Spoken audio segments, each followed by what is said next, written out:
असेच आहे 1.4. त्यातलं पहिलं एक्झाम्पल आपण बघूया. आता हे जे इक्वेशन आहे, इक्वेशन आहे टू व्हेरिएबल किंवा स्टँडर्ड फॉर्म मध्ये आहेत का? हे स्टँडर्ड फॉर्म मध्ये आहेत का? नाही, त्यांना स्टँडर्ड फॉर्म मध्ये आपल्याला करायचं. सो ते करण्यासाठी एक छोटीशी आयडिया आहे बघा. काय करणार, त्या 2x ला आपण या पद्धतीने लिहू शकतो का बघा बरं. 2 * 1/x आणि मायनस 3 * 1/y = 15. आणि तसंच ह्याला आपण असं लिहू शकतो का, 8 * 1/x प्लस 5 * 1/y = 77. नक्कीच लिहू शकतो. हे बघा 8 * 1 म्हणजे परत 8 आणि 8/x परत आपली हेच इक्वेशन मिळतं. फक्त मी हे असं न लिहिता 8 * 1/x या पद्धतीने लिहू. आता काय करूया आपण, 1/x आणि 1/y संदर्भात काहीतरी n असं काहीतरी मानू. सो 1/x ऐवजी आपण m लिहूया आणि 1/y ऐवजी n लिहू. बघा आता स्टँडर्ड फॉर्म मध्ये आपल्याला इक्वेशन मिळतील. सो इथे काय होईल, इक्वेशन कशी मिळतील बघा. हे होईल 2m बरोबर. 1/x ऐवजी काय लिहिला, m लिहिला, मायनस 3 1/y ऐवजी काय n = 15. आणि सेम त्याच पद्धतीने दुसरं इक्वेशन काय होईल, 8m प्लस 5n = 77. आता नॉर्मल इक्वेशन्स मिळाले आपल्याला. काय करता येईल बरं,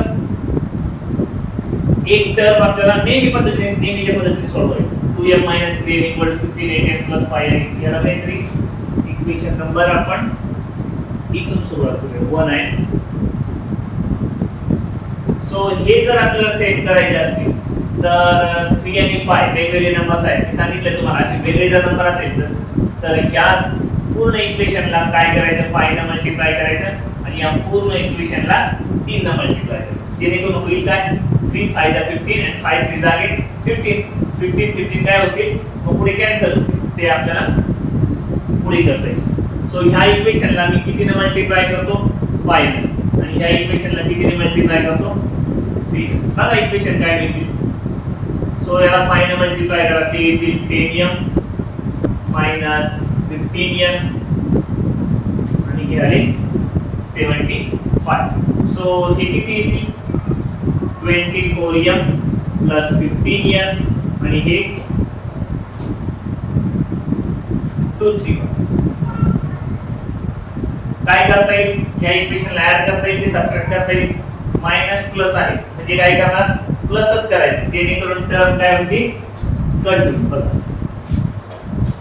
जी टर्म कट होईल आणि हे प्लस किती होणार, 34m आणि हे सुद्धा प्लस होणार. So 2 3 1 7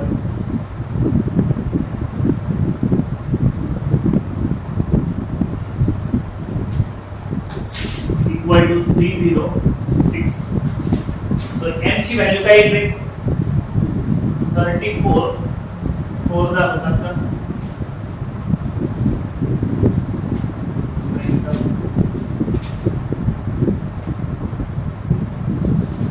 yes.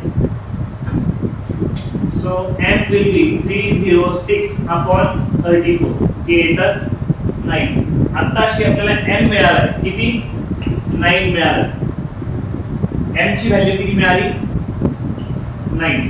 Put m = 9 in equation number 1 मध्ये टाका. इक्वेशन 1 काय आहे, 2m मायनस 3n = 50. कुठल्या इक्वेशन मध्ये आपण टाकू शकतो. m किती आहे, जस्ट आता मिळाला 9 minus 3n = 50. 9 × 2 = 18 minus 3n = 15. So minus 3n तसेच ठेवा, 15 आहे तसाच, 18 इकडे प्लस आहे, तिकडे जाऊन मायनस होणार. सो मायनस 3n = हे येतील -3. So n -3/-3. सो n ची व्हॅल्यू किती मिळणार, 1. इथे एक्झाम्पल संपलाय का. जे आपण m कन्सिडर केला ती व्हॅल्यू परत घ्यायची. आपण m म्हणजे काय मानलेला होता, 1/x = m म्हटलं होतं. सो 1/x = m म्हणजे किती होता, 9 आलाय. तो पूर्ण व्यवस्थित सोडवायचा. 9 च्या खाली काहीच नाही म्हणजे 1 असतो. क्रॉस करा, हा 1 इक्वल टू काय 9x म्हणजेच x ची व्हॅल्यू किती आली रे हा 9 इकडे जाऊन काय होणार डिवाइड होणार सो x ची व्हॅल्यू आली 1/9 आणि y काय कन्सिडर केलाय आपण सॉरी 1/y म्हणजे काय आपण n कन्सिडर केला 1/y इक्वल टू 1 1 च्या खाली काय नसतो म्हणजे 1 हे 1 equal to 1y so y is equal to 1/1 म्हणजेच y is equal to only 1 so finally x and y चे व्हॅल्यू काय मिळाले आपल्याला 1/9 आणि 1 फ्रेंड्स बघा प्रॅक्टिस सेट 1.4 मधला सेकंड एक्झाम्पल आहे आपण म्हणूया इक्वेशन 1 आणि इक्वेशन 1 समजा आणि हे इक्वेशन 2 आता पुन्हा काहीतरी आपल्याला सेम वाटतंय मी मागच्या एक्झाम्पल मध्ये कसं केलं होतं सेम त्याच पद्धतीने इथे जायचंय आता इथे काय करणार आपण 10 into 1/x plus y अर्थ एकच 10 into 1 केलं की परत 10 होतं आणि 10/x plus y मिळतं फक्त थोड्या साईडला काढले जेणेकरून आपल्याला इथे m n काहीतरी प्लेस करता येईल प्लस 2 into काय होईल इथे 1/x minus y equal to 4 तसंच हे सेकंड इक्वेशन पण काय होईल 15 into 1/x plus y minus 5 into 1/x minus y equal to -2 ही एक एक्स्ट्रा स्टेप लक्षात ठेवा आणि आता काय करणार 1/x plus y ऐवजी n समजा आणि 1/x minus y ऐवजी n समजा जेणेकरून स्टँडर्ड फॉर्म मध्ये आपल्याला इक्वेशन मिळेल बघूया काय होतं पुढे 10 कसं येते मग 10m बरोबर प्लस 2n इक्वल टू 4 आणि हे काय 15m minus 5n equal to -2 अशा पद्धतीने इक्वेशन मिळते काय सेम करता एक तर n सेम करा किंवा n सेम n सोपा आहे ना या पूर्ण इक्वेशनला कशाने मल्टिप्लाय करावे मी सांगितले 2 आणि 5 असे वेगळे नंबर जर असतील तर इथे या पूर्ण इक्वेशनला या 5 ने मल्टिप्लाय करायचं आणि या पूर्ण इक्वेशनला या 2 ने मल्टिप्लाय करायचं जेणेकरून सेम नंबर मिळतील या इक्वेशनला आपण काय करू याला आपण हवं तर थर्ड नंबर देऊया आणि याला फोर्थ नंबर देऊया आणि खाली असं मेन्शन करायचं multiply equation 3 by 5 and 4 by 2 so काय होईल मग इक्वेशन फायनली आता आपण मल्टिप्लाय करूया इथे काय इथे किती मल्टिप्लाय करायला सांगितलं मी 5 आणि इथे किती मल्टिप्लाय करायचं मायनस सॉरी इथे किती मल्टिप्लाय करायचं सो जे आन्सर इथे लिहूया 10 5 50m plus 10n equal to 20 हे आहे 30m minus 10n equal to -4 या पद्धतीने इक्वेशन मग आता काय करणार आहे ऍड करणार की सबट्रॅक्ट करणार हे कॅन्सल होण्यासाठी प्लस मायनस आहे काय करणार प्लस सो ऍड याला हवं तर 5th number द्या याला 6th number add 5th and 6th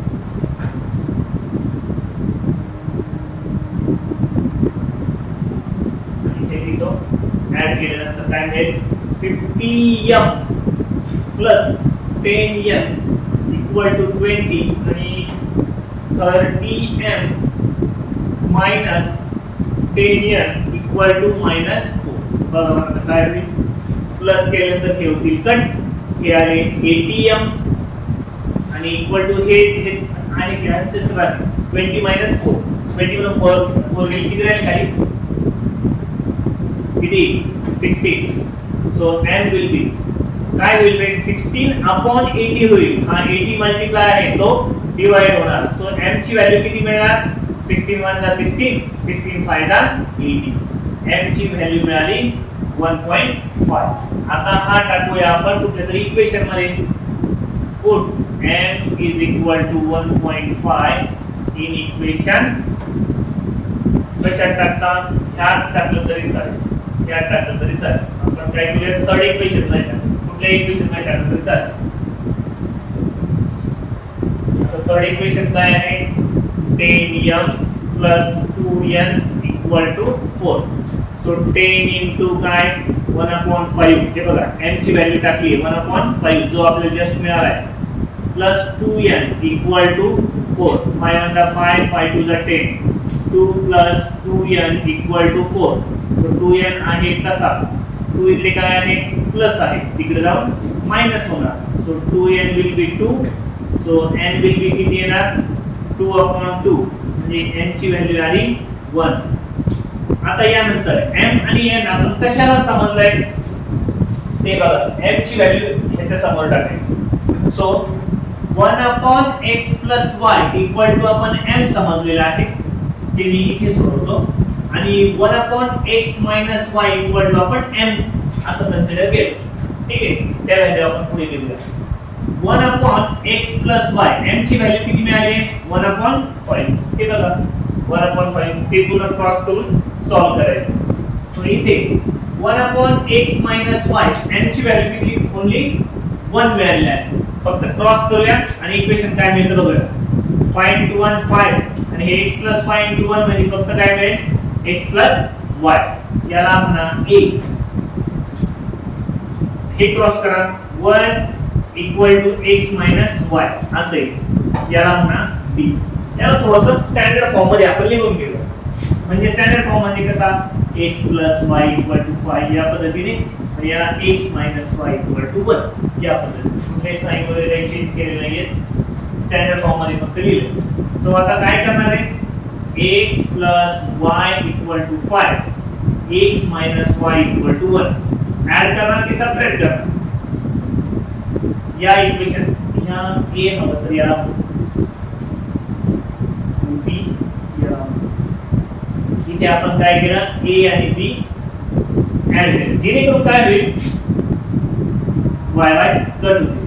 2x equal to 6, x ची व्हॅल्यू किती मिळाली, हे 2 इकडे मल्टिप्लाय आहे, इकडे जाऊन डिवाइड, x किती मिळाला 3. आता हा 3 मिळालेला दोघांपैकी कशात पडतात, put x equal to 3 in equation number a. a आपण हा समजला, x plus y is equal to 5. so x किती 3 plus y is equal to 5, y is equal to 5 minus 3, then y is equal to, finally x आणि y च्या value आपल्याला काय मिळणार आहे, 3 आणि